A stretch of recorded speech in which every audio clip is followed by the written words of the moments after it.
What's going on, everyone? Welcome back. Today on the bench we have a Laurel Canyon acoustic guitar, and we need to set the action back here. We have a lot more space on the bass side than on the treble, and it just needs to be brought down to a more playable specification. And so we're going to work on this saddle a little bit. I think we're good on the nut up here, but it does need some work back here on the saddle, and so I'll take you through and show you how I do this. Now, first thing I'm going to do is the only real good peg remover I have is on the end of this tool, of this capo, so I'm going to actually use that capo for removing the pegs.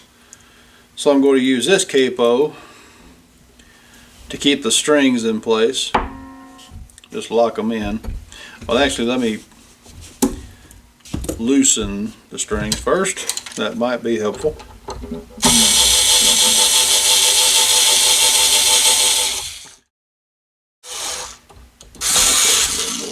Okay.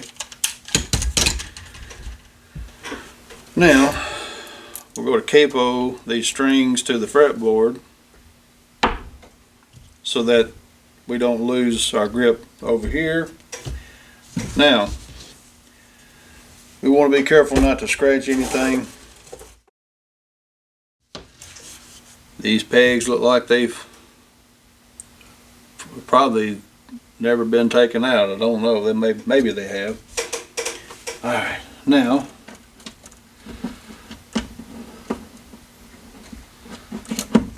of course, I looked at this before I took these strings off here before I started filming.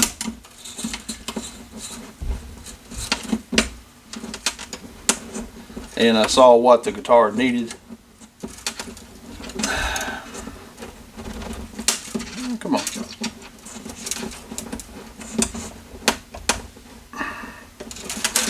Yeah, sometimes they want to get hung up.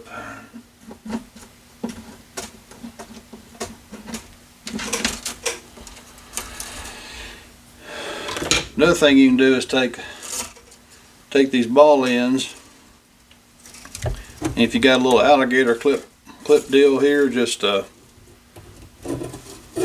them over there, kind of out of your way, and they won't go anywhere. First thing I'm going to do, get some of this dust off of here.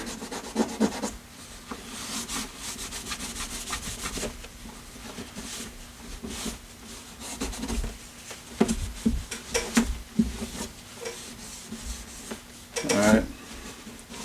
Try it.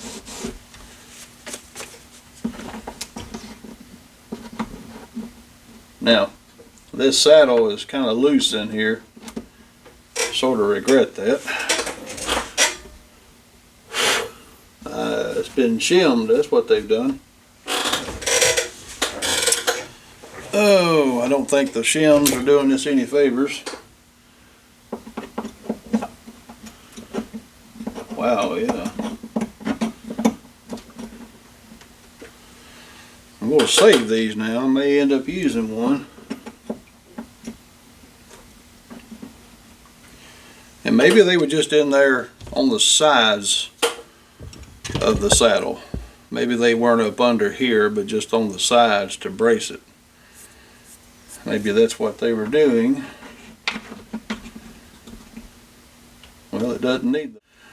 Alright, now I can tell already that dropped down quite a bit, so before we do anything else, we're just going to see what we got without the shims here. Now remember, we haven't done anything destructive, so if we needed to revert back to anything, we can safely do so at this point.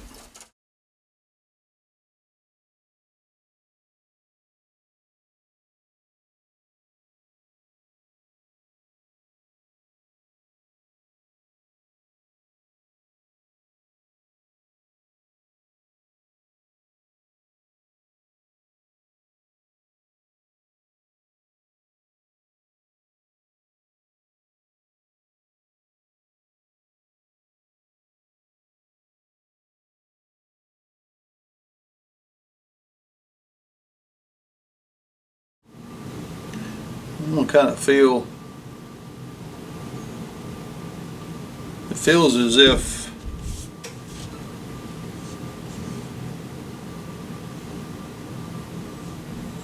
this 6th and 5th string, the E and the B, are a little higher. Of course, we'll use a gauge and verify. Let me just put some tension on these strings.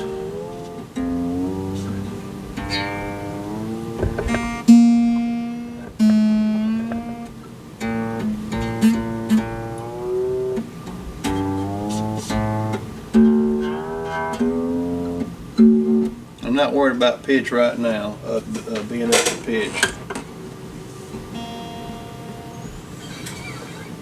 Not yet. Now I'm going to take my action gauge here and go at the 12th fret. I got 1.75 millimeter on the bass.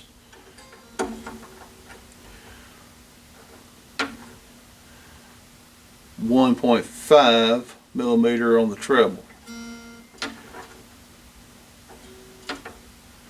Almost 1.75 on the G string, on the D. Looking for anything that's not uniform. Actually, that looks good. Alright, let's tune it up because I think we may have a winner here.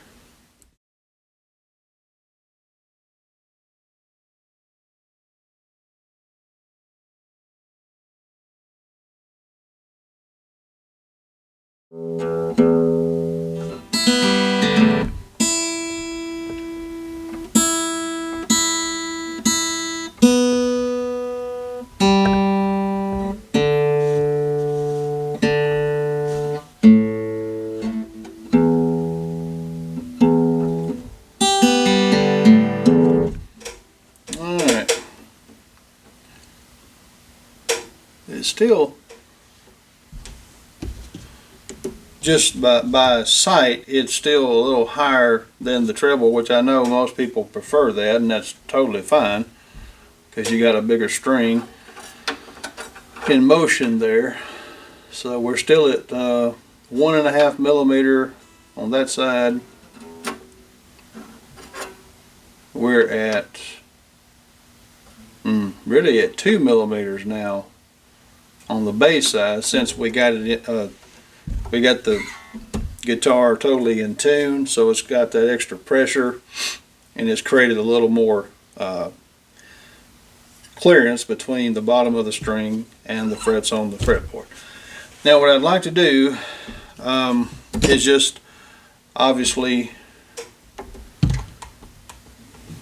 it's going to be hard to pick it like this on camera, but just kind of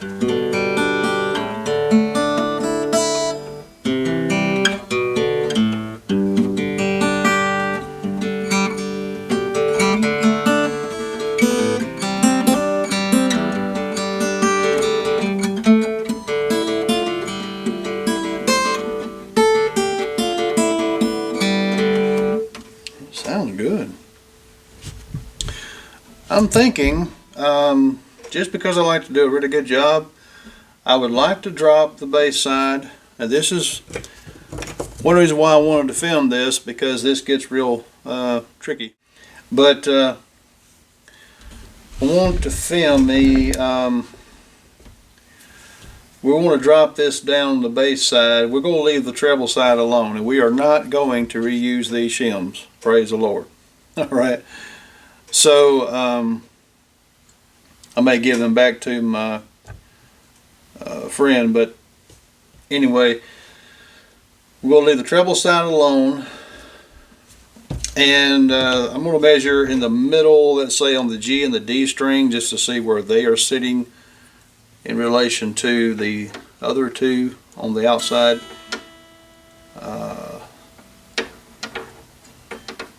Looks like we're good there. Okay, so we only need to drop about where the A and the E string is here on the bass side. So what I have done before, and I'm going to do this time, is we're going to take this pencil and just mark where the top of the bridge is, the top of the saddle is right now. Okay, and just for safety's sake, I'm going to mark the treble side as well. Again, this is just for reference. Now, what we'll want to see when I get done shaving off a little on the bottom of this saddle piece is that the lead marking from my pencil on the bass side, we're not going to touch the treble, but on the bass side, there shouldn't be, right now I'm seeing lead, my lead marking, and then a little bit of the plastic or bone, whatever, this is probably plastic, of this saddle underneath my mark, because my pencil lead my pencil point could not get in that tight crevice there. We don't want to see any of the space between this bridge wooden piece and the lead marking from my pencil point right here. That will tell me that it has dropped down about 1/2 of a millimeter, but we'll also verify it with this. Because what I'd like to do, since I have 175 over here and I have 2 over here, I want to just get that down to 175 as well on the bass. I'm sorry, I have 1.5 millimeter on the treble. I want to have 1 3/4 millimeter on the bass side. So what we've got to do, this is always the fun part, is loosening the strings again.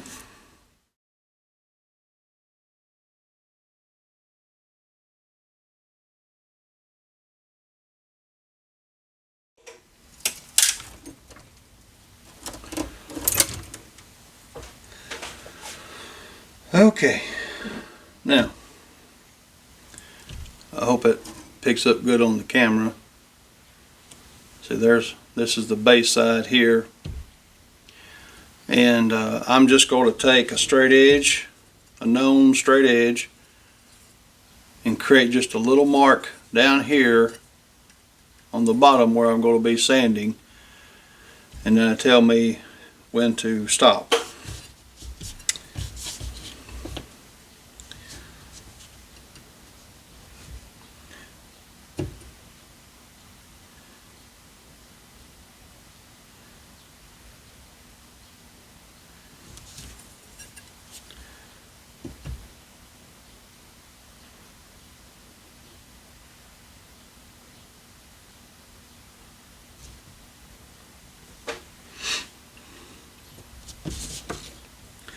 And I actually always kind of err on a little less than I anticipate, on purpose. Because if we remove too much, there's my little line at the bottom. You can just barely see it, I guess, but we don't have to take off much. Now, the thing is, we can't just file this straight across yet, because we got to take some off of this bass side, but we want to leave the treble side alone. So we've got to just sand right here on the bass side slightly, and then even the whole thing out across here. So we just got to be real careful, and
Yeah, I'm going to stick with that for now.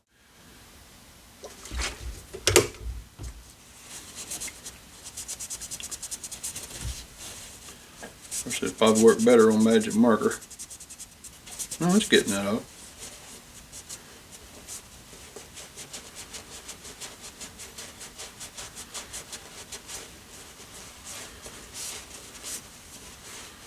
That way we're getting rid of any dust from our sanding. We don't want any of that left over.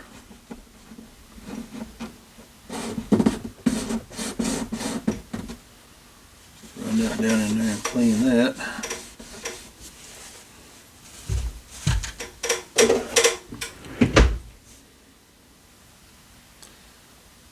Alright.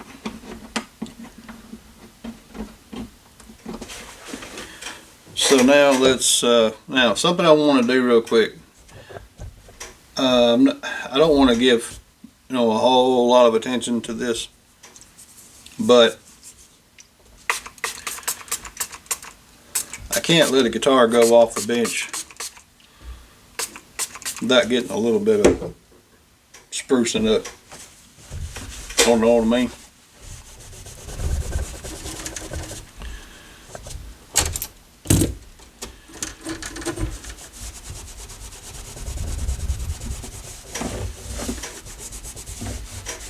At least get the dust off of it.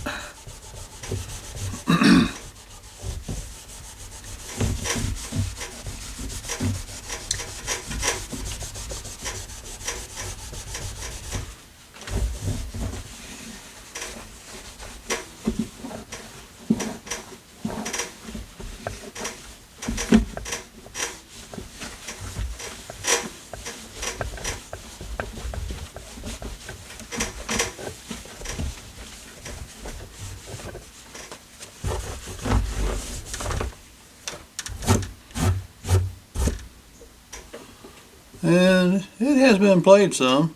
There's a little bit of fret wear. I have no idea what shape.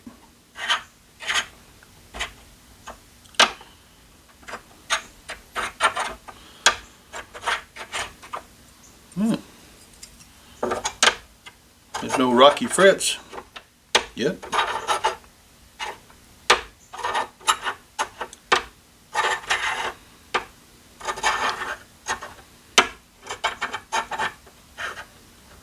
Well, man, ain't that something?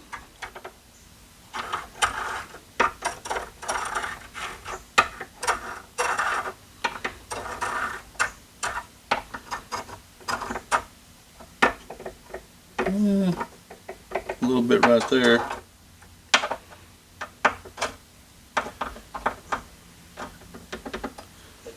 Most of the part that be played is up here, and it's just all right. But that's not why we put it on the bench to begin with, so we're not going to worry about that.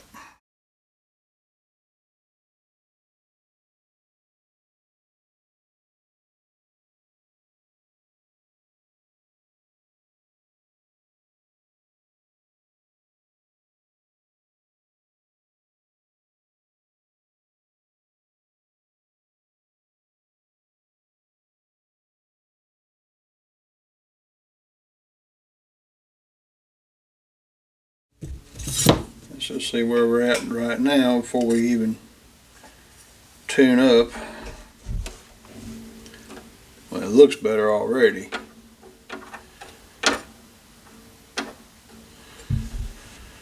Yeah, I think that's going to do it. So let's get it all tuned up to pitch again.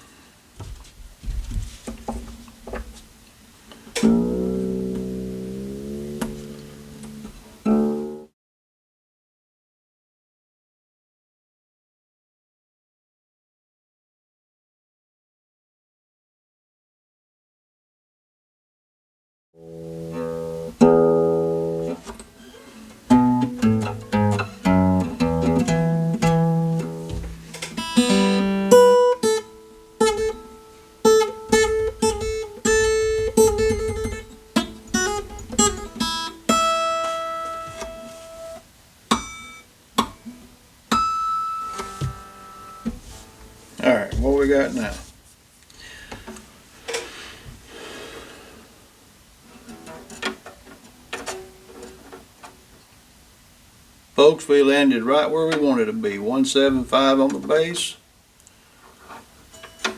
150 on the treble. That is where it needed to be.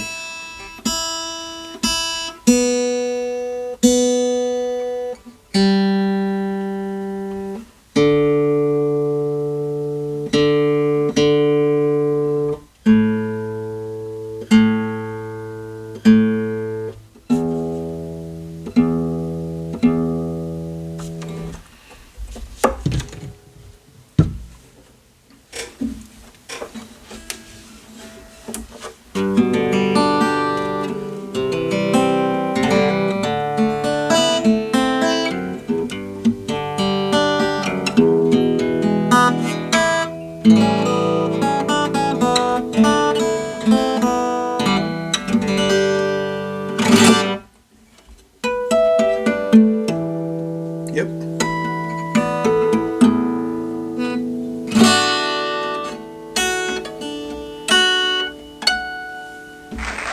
All right, well, thanks for joining me here, and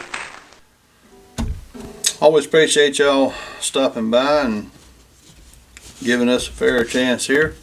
Like I say, we didn't pull this in to do a complete cleaning or anything. We just wanted to get that action for the guy who said he wants to learn how to play guitar. This is going to make it a lot easier for him to play guitar because he won't be fighting this thing trying, with the strings all out of whack. Thanks for stopping by, and I hope you have a good day, and God bless. We'll see you next time.